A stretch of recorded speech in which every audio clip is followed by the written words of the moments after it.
So what I have here is a general form of a system of equations right here, with the ax plus by equals c and the dx plus ey equals f.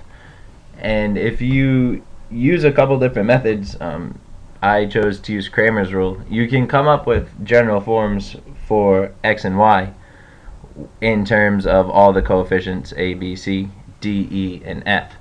So what I actually did was I wrote a quick program to try and solve this, and I used the prompt command, which when you use the prompt command on the calculator, if you prompt a, it's going to ask the user for an input and will store it as the variable a. The prompt command is right under program and input and output, and the prompt command is choice number 2. So I prompted all of the variables that I needed, and what I did after that is came up with equations for each variable. Okay, so I prompted a through f, and then I have display x equals. That quotation means it's actually going to display the x equals.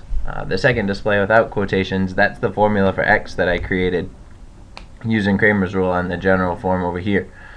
The display y equals is the same thing. The first line is actually going to state y equals, and then the line underneath is going to use this formula that I came up with using Cramer's rule again for the variable y. And here's how it works.